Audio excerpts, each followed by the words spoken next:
Just a great team win. Obviously, Northern Iowa's a fantastic team. Got really good players. Have one of the best coaches, not in the Valley, but in all of college basketball.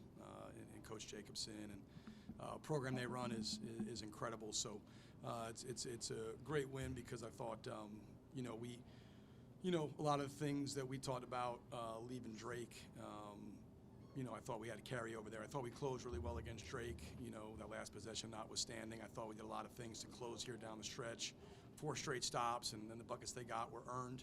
I said this on the radio. A lot of times, people think, as a coach, you're the most special wins are kind of the championships. You're cutting a net down. But honestly, wins like that where you have something that's like, in a basketball sense, pretty devastating, heartbreaking happening on Tuesday night, and you got to pick yourself up and we have a 9-hour bus ride back through the snow, and you get back and you got to practice Thursday, Friday, and you're trying to, and the resilience and mental toughness our guys showed. I mean, to me, that's a lot of times cooler than any championship game you can have, just because of I know how hurt they were in that locker room, what they did to pick themselves up and compete against an unbelievable team. Coach, congrats on the win. You guys got off the mark, right? The 5-game streak's over. You can kind of move on from that. Today, you've talked and a lot about looking for the right combination, looking for the right guys, who's going to get minutes, who's going to kind of come in and contribute. Well, with 14 minutes left in that first half, you bring in 4 guys, and 2 of those guys, Zach Hobbs and Xavier Bledsoe, really, really stepped up in that first half and even continued that on with big baskets and big passes in the second half. What was it like to see two of your guys off the bench kind of contribute and kind of right the ship and almost kind of steer you guys in the right direction there at that point? Yeah, I thought, those guys were huge. We kind of knew going in. I mean, Northern Iowa's going to, I think they're like 358th in the country in allowing threes in terms of attempts.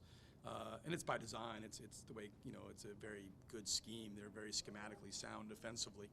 And so we knew we'd have to make some shots from the perimeter. I mean, there was going to be no way we're going to, live with all 2s. So Hobbs is a guy. I didn't realize this. They told me on the radio. He hadn't made a 3 since Valpo back January 2nd.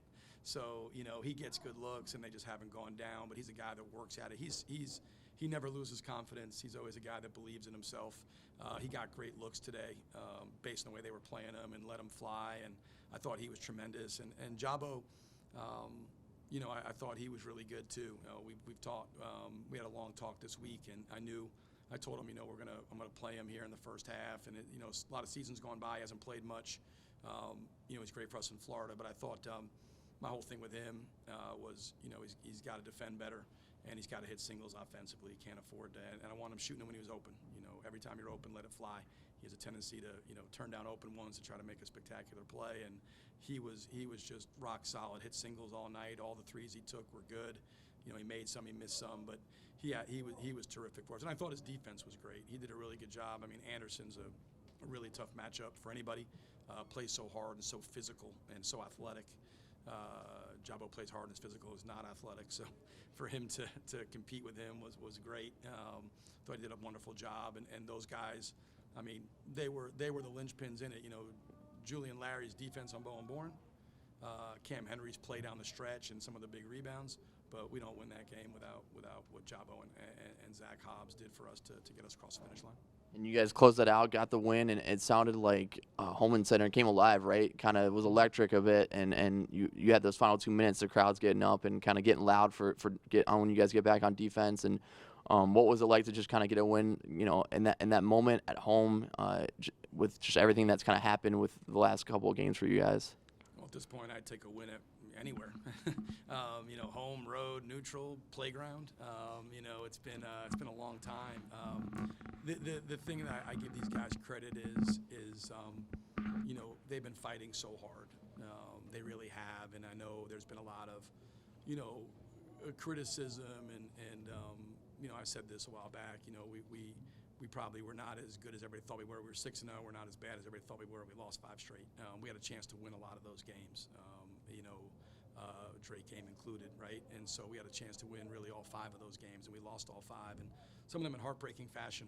And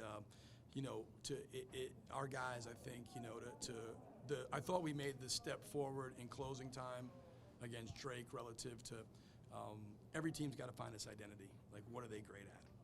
You know, we're not I mean, we lead the league in scoring, so we're not an offensive juggernaut. You know, we make shots. We have days we don't make shots. We miss free throws today.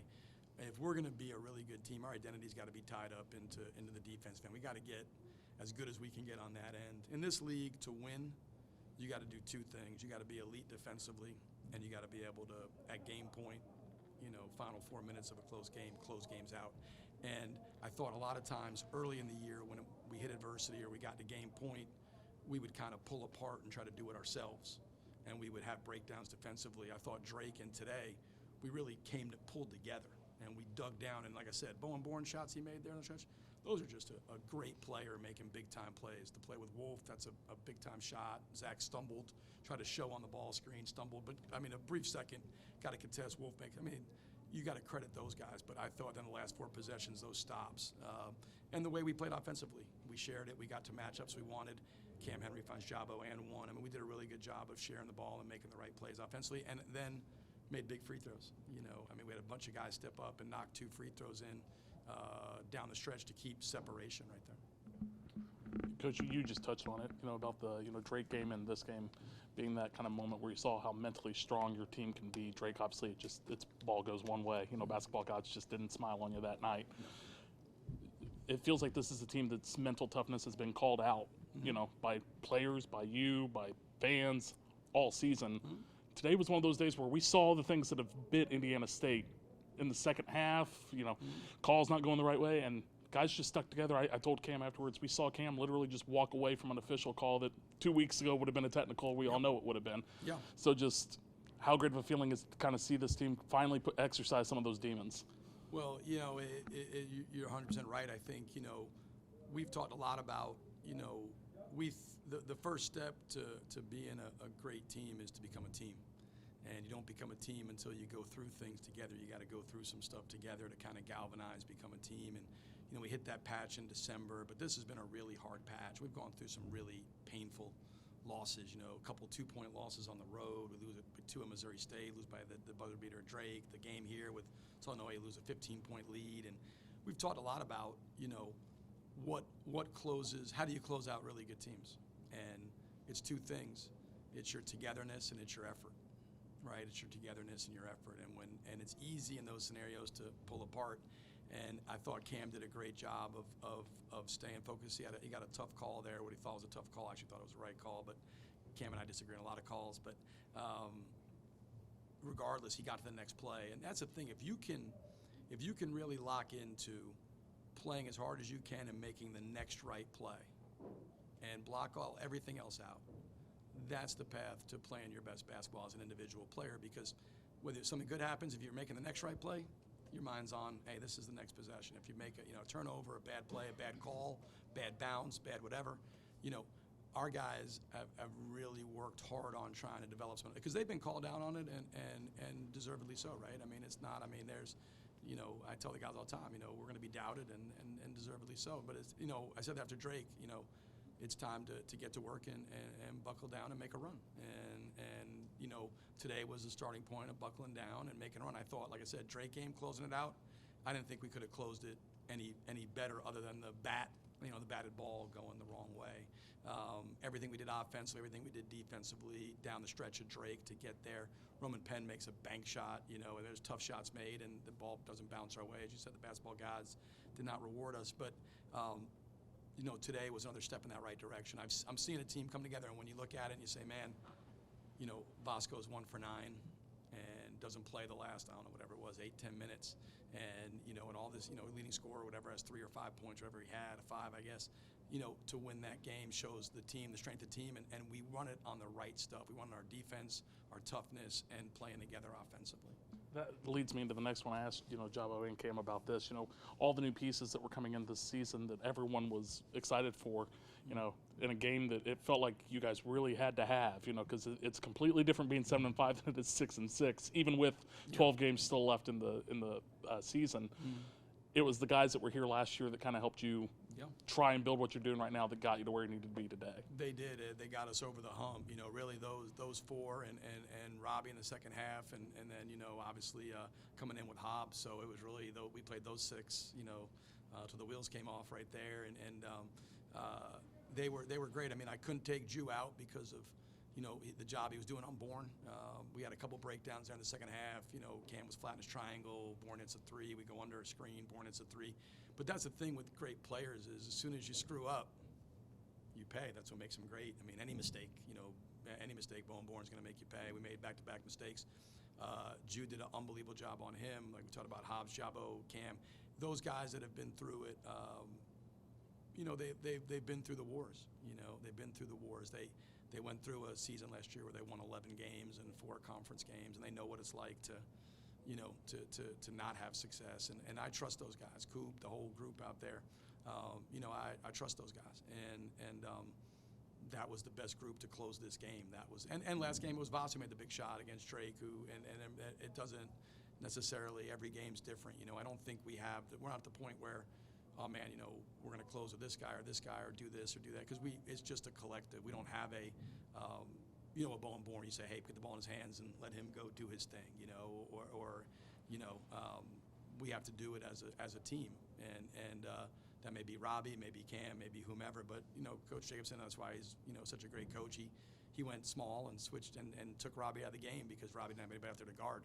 So we had to get him out of the game, and then we had to match them and go small. So it was a great coaching move on his part.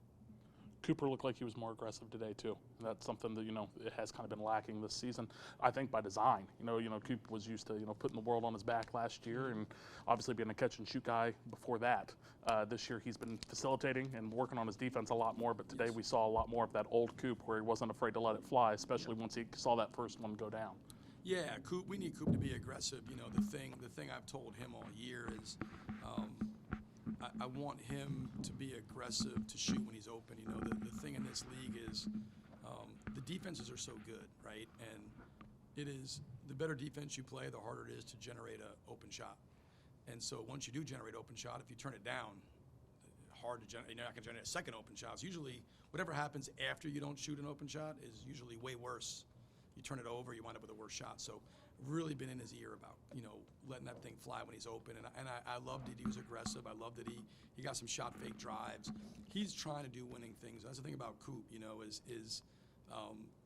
there's guys who want to win, but they want to get theirs while you win. And then there's guys who just want to win. They don't care what the numbers look like. Coop is really, and I don't know if that's it, but in this year is 100% about, I don't care what the numbers are. Just I want my team to win, and like I said, I think he's playing, he's giving us everything he has. But to see him be aggressive tonight, shoot the ball, we need that from him offensively because it gives us another threat. And he was fantastic. And I thought he had some breakdowns. He got backdoored by Duax a couple times and had some stuff, but he could beat his tail up and down the stretch. He was really good, really good.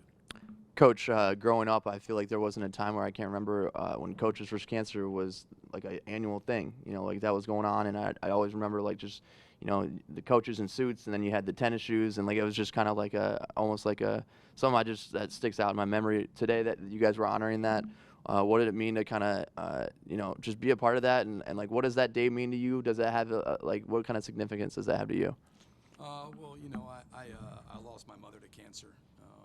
So it hits home for me, and I know it does for so many people, right? I mean, it's a day where you celebrate and remember lives lost, and you celebrate the people fighting that are dealing and battling with it, and everybody in that arena, players, coaches, probably has been affected by cancer, whether it's them or a family member, or loved one, or and so we've had it. My son had a rare form Jaden. So it's hit close to home for me, and so we wanted it was important to celebrate it and to make sure we're honoring those people and then the ones that are here and are fighting that we're behind you and we're with you, and obviously the hope is at some point that we can find a way to cure it, and I know everybody, so But it's a day. It's a significant day. It's something we've honored every year I've been a head coach, and I'll continue to, because, like I said, it's something that is impactful for me.